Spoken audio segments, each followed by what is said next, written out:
ce mot de déconfinement. On pose la question, est-ce qu'il n'est pas arrivé trop vite, ce ça va mieux? Moi, c'est un mot, je vais peut-être choquer, c'est un mot que je ne veux pas entendre au fond aujourd'hui.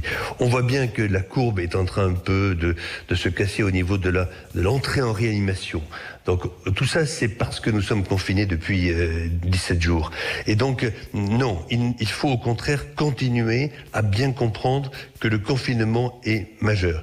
Il y a un précédent directeur de la Harvard Medical School, Harvey Feinberg, qui a montré que si on veut casser, mais vraiment casser l'épidémie en 10 semaines, il faut diviser les gens en différentes catégories. Il y a d'abord ceux qui sont infectés. Donc il faut les tester, comme dit l'OMS et son directeur général.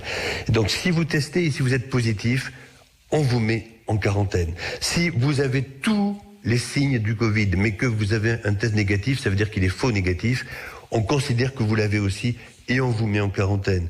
Ensuite, il y a ceux qui sont exposés, comme les caissières, les caissiers de supermarché, les soignants. Ceux-là, il faut les tester en premier. Et enfin, il y a ceux qui n'ont pas été infectés ou encore qui sont guéris.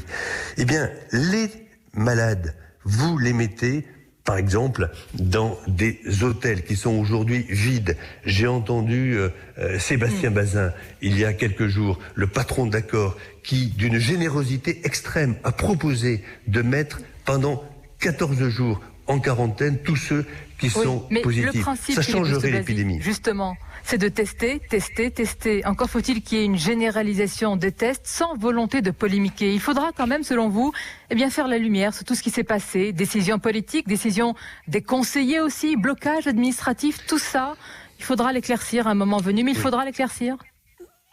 Ça se saura et il y aura une discussion, il y aura un temps pour la polémique. Aujourd'hui, il n'y a pas de temps pour la polémique et moi, vous voyez, même cette pétition dont on parlait, elle est faite pour aider à la décision. Il n'y a aucune polémique dans ma tête. Par contre, sur les tests, je me réjouis de voir que le ministre actuel veut généraliser à la fois les tests pour savoir oui ou non, les fameux PCR, savoir si oui ou non on a le virus, et ensuite, surtout, les tests sérologiques. Parce que le pays ne pourra repartir sur le plan économique qu'avec ceux qui sont immunisés et qui pourront se promener tranquillement dans notre pays.